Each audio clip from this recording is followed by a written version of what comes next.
രാഷ്ട്രീയത്തിലെ കരുത്തുറ്റ ശബ്ദവും കടുത്തുരുത്തിയുടെ പ്രിയ ജനനായകനുമായ അഡ്വക്കേറ്റ് മോൻസ് ജോസഫ് പുതിയ പാർലമെന്ററി പാർട്ടി ലീഡറായി ചുമതലയേറ്റു നിൽക്കുമ്പോൾ അത് കേരള കോൺഗ്രസ് രാഷ്ട്രീയത്തിൽ പുതിയൊരു അധ്യായത്തിന് തുടക്കമിടുകയാണ്.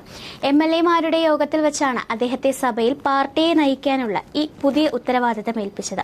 2026 നിയമസഭാ തെരഞ്ഞെടുപ്പിൽ കടുത്തുരുത്തിയുടെ മണ്ണിൽ അദ്ദേഹം നേടിയ ഉജ്ജ്വല വിജയം വെറും ഒരു രാഷ്ട്രീയ വിജയമല്ല, മറിച്ച് ജനങ്ങൾ അദ്ദേഹത്തിൽ അർപ്പിച്ച അചഞ്ചലമായ വിശ്വാസത്തിന്റെയും വികസനത്തോടുള്ള അവരുടെ താൽപര്യത്തിന്റെയും ഏറ്റവും വലിയ ഉദാഹരണമാണ്.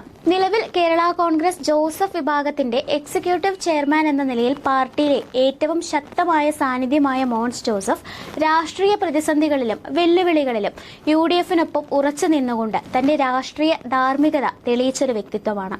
MLA-മാരുടെ യോഗത്തിൽ വെച്ച് ഐക്യകണ്ഠേന അദ്ദേഹത്തെ പാർലമെന്ററി പാർട്ടി ലീഡറായി തിരഞ്ഞെടുത്ത തീരുമാനം സഭയ്ക്കകത്തും പുറത്തും കടുത്തുരുത്തിയുടെയും കേരളത്തിന്റെയും വികസന സ്വപ്നങ്ങൾക്ക് പുതിയ വേഗത നൽകുമെന്നതിൽ തർക്കമില്ല.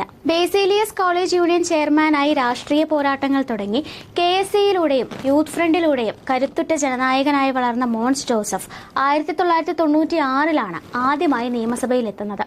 അന്ന് ആ സഭയിലെ ഏറ്റവും പ്രായം കുറഞ്ഞ അംഗങ്ങളിൽ ഒരാളായിരുന്നു അദ്ദേഹം. ഇന്ന് കേരള കോൺഗ്രസ് രാഷ്ട്രീയത്തിലെ അതികായനായി മാറിയിരിക്കുന്നു. 3 പതിറ്റാണ്ടോളമായി കടുത്തുരുത്തിയുടെ വികസന ഭൂപടം വരയ്ക്കുന്നതിൽ അദ്ദേഹം വഹിച്ച പങ്ക് അതുല്യമാണ്. VS അച്യുതാനന്ദൻ മന്ത്രിസഭയിൽ പൊതുമരാമത്ത് വകുപ്പ് മന്ത്രിയായിരിക്കെ അദ്ദേഹം നടപ്പിലാക്കിയ മിഷൻ 2010 കേരളത്തിന്റെ റോഡ് വികസന ചരിത്രത്തിൽ ഒരു വലിയ നാഴികക്കല്ലായിരുന്നു. ദീർഘവീക്ഷണത്തോടുള്ള അദ്ദേഹത്തിന്റെ ഓരോ നീക്കവും ഇന്നും വികസനത്തിന്റെ അടയാളങ്ങളായി കടുത്തുരുത്തിയിലും കേരളത്തിലുടനീളവും നിലനിൽക്കുന്നു. വെറുമൊരു രാഷ്ട്രീയ നേതാവ് എന്നതിലുപരി ദുരിതകാലത്ത് ജനങ്ങൾക്കൊപ്പം നിൽക്കുന്ന മനുഷ്യസ്നേഹിയായ ഒരു ജനപ്രതിനിധിയാണ്. കോവിഡ് കാലത്ത് സ്വന്തം MLA ഫണ്ടിൽ നിന്ന് 4 കോടി രൂപ പ്രതിരോധ പ്രവർത്തനങ്ങൾക്കായി നൽകിക്കൊണ്ട് അദ്ദേഹം തെളിയിച്ചു.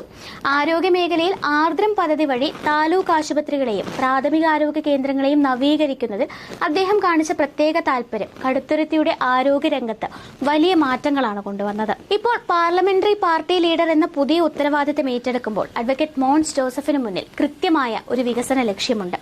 മിഷൻ 2010-ലൂടെ കേരളത്തിന്റെ റോഡ് വികസനത്തിന് പുതിയ മുഖം നൽകിയ അദ്ദേഹം ഇനി മിഷൻ 2031-ലേക്ക് ചുവടുവെക്കുകയാണ്. അടുത്ത ദശകത്തിലെ കടുത്തുരുത്തിയുടെ കുതിപ്പിനായി അത്യാധുനികമായ അടിസ്ഥാന സൗകര്യങ്ങളും വിദ്യാഭ്യാസ ആരോഗ്യ മേഖലയിലെ വിപ്ലവകരമായ മാറ്റങ്ങളുമാണ് അദ്ദേഹം തന്റെ പുതിയ മിഷനിലൂടെ വിഭാവനം ചെയ്യുന്നത്.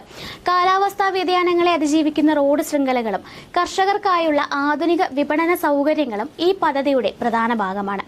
അഭിഭാഷകനായ മോൻസ് ജോസഫിന്റെ നിയമസഭാ പ്രാവീണ്യവും ഭരണപരമായ മികവും വരും വർഷങ്ങളിൽ കേരള രാഷ്ട്രീയത്തിൽ കൂടുതൽ നിർണായകമാകും. കടുത്തുരുത്തിയുടെ വികസന നായകൻ എന്ന ലേബലിൽ നിന്ന് കേരള രാഷ്ട്രീയത്തിന്റെ നേതൃനിരയിലേക്ക് അദ്ദേഹം ഉയരുമ്പോൾ അത് മാറ്റം ആഗ്രഹിക്കുന്ന ഒരു വലിയ ജനവിഭാഗത്തിന്റെ പ്രതീക്ഷയാണ്. വികസന നായകനായി ജനനായകനായി അഡ്വക്കേറ്റ് മോൻസ് ജോസഫ് തന്റെ ജൈത്രയാത്ര കൂടുതൽ ഊർജ്ജസ്വലമായി തുടരുകയാണ്. News desk, India mirror.